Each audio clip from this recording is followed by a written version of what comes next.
May lintuhan mga kapatid mo, magbasa ko ito. Sige po ma'am, tuturuan ko pa.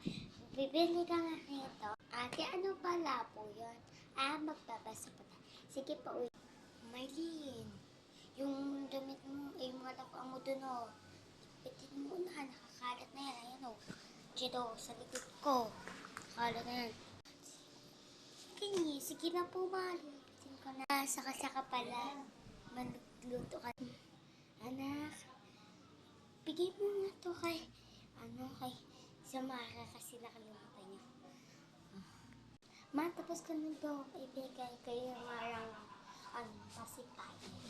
Ma, saka-saka nga pala. Ma, alis pala kami ng mga friends ko.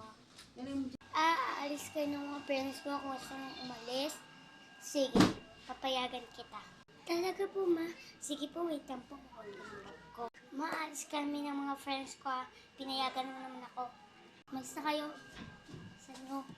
Nak, bago pala kayo umalis, yung mga gamit mo, itatapon ko na. Diba tulog ako na yung pinaalala ko? Ay, tulog ba ako nun? Ay, hindi pala ako pwede ka umalis. Sa mo, baka malate ka pa. Ay, anak, saka-saka pala. Paggabi ka na nakauwi, hugasan ng mga plato dun na. Kasi tambak na eh.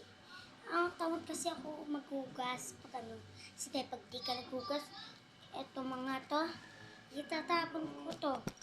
Hindi ka naghugas, okay? Ma, mo naman itapon to mga to, ma. Kailangan ko talaga to eh. Tapos maghugas naman ako pag gabi na ako makauwi. Mama, pwede ba ako magsapasa ito? Magbasa ka dyan. Ito ka na ba na to? Magbasa ka.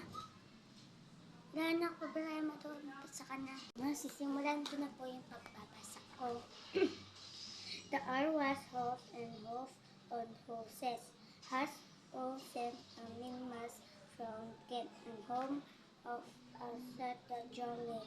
The flare will finally have a take hair time of the Ma, wait lang po. Ma, yung sinabi ko palang wait lang po. Aalis na pala ako, ma. Pwede na ba? Umalis ka na, bisan mo. At baka maliit ka pa. Ilalagay ko na itong mga... Sabi ko sa'yo, huwag ka muna mag-. Nak, nalagay ko na pala yung